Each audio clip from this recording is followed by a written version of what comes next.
Hello, welcome to Suki Institute of Excellence. I am Ephraim Rufus, your CLAT and CUET guide. In this video, I am going to explain about preamble from the Constitution of India. Preamble அப்படிங்கிறது தான் நம்மளோட identity card of எல்லா Indian சிட்டிசன்ஸோட identity card தான் அந்த preamble. அவங்களுக்கு கொடுக்கப்படுற எல்லா ரைட்ஸும் தான் அந்த ப்ரியாம்பிள் இருக்கும். இந்த ப்ரியாம்பிள் உள்ள எல்லா டேர்ம்ஸையும் எக்ஸ்பிளைன் பண்ண போகிறேன் இந்த வீடியோவில். அதாவது ஃபஸ்ட்டு என்னென்னா சாவரின் அப்படின்னா என்னென்னா India can make its own law. India வந்து தன்னோட ஓன் லாவை எலெக்ட் பண்ணிக்கலாம். அது மட்டும் இல்லாமல் தங்களோட லீடர்ஸை அதோட டெமோக்ராட்டிக் எலெக்ஷன் ப்ராசஸில் எலெக்ட் பண்ணிக்கலாம். இதுதான் அந்த சாவரின்ங்கிற டேர்மில் வரும். அதுக்கப்புறம் சோசியலிஸ்ட் அப்படின்னா என்னென்னா இந்த ப்ரியாம்பிள் இந்த சோசியலிஸ்ட்டை சேர்க்குறதுக்கு நேரு தான் முக்கியமான காரணமாக இருந்தார். இந்த டேர்ம் வந்து ஆக்சுவலாக ரஷ்யன் அந்த கம்யூனிசம் அந்த டேர்ம் கூட சேர்ந்தது சோசியலிஸ்ட்னா. சோசியலிசம் அப்படின்னா என்னென்னா எல்லாருக்கும் எல்லாம் அப்படிங்கிறது தான் சோசியலிஸ்ட். அதுக்கப்புறம் செக்குலருங்கிற இந்த டேர்ம் வந்து செக்குலர் அப்படிங்கிற அந்த டேர்ம் வந்து இது எலெக்ட் பண்ணியிருக்கப்போ இருக்காது. 1976 தான் அந்த டேர்ம் வந்திருக்கும். 1976 அமெண்ட்மெண்ட்டில் தான் இந்த செக்குலரிசம் டேர்ம் வந்திருக்கும். அதுக்கப்புறம் அந்த டேர்ம் வந்து டெமோக்ராட்டிக்னா அதோட ஆப்ரஹாம் லிங்கன் சொல்கிற எக்ஸ்பிளனேஷன் படி தான் of the people, for the people and by the people. அதுதான் டெமோக்ரஸி.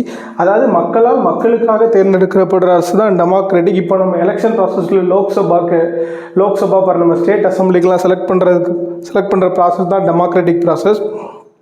அதுக்கப்புறம் ரிப்பப்ளிக், அதாவது குடியரசு, இந்தியன் ரிப்பப்ளிக். அப்படின்னா இந்தியா வந்து ஒரு ஹெரிடிட்ரி மொனார்க்கிட்ட இல்லாமல் நம்மளோட ரூலரை நம்ம தான் எலெக்ட் பண்ணுறோம். இதுதான் ரிப்பப்ளிக்கில் வரும்.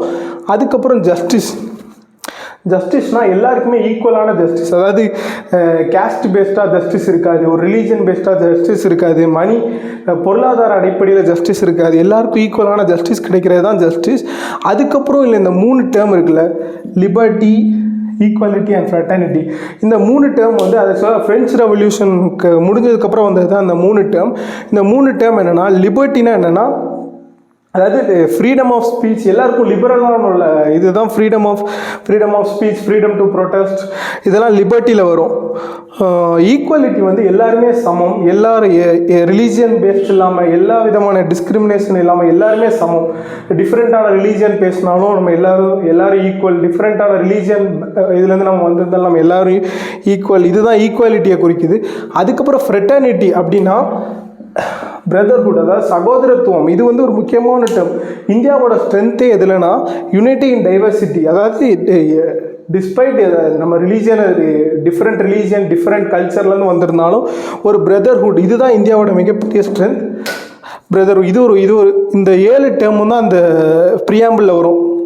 இந்த டேர்ம் எல்லாம் முக்கியமான டேர்ம். இதெல்லாம் வந்து Group 4 Group 2ல் கேட்பாங்க. முக்கியமாக கிளாட் அண்ட் கியூட்டுக்கு இந்த டேர்ம்ஸோட டெஃபினிஷன் கேட்பாங்க. தேங்க்யூ.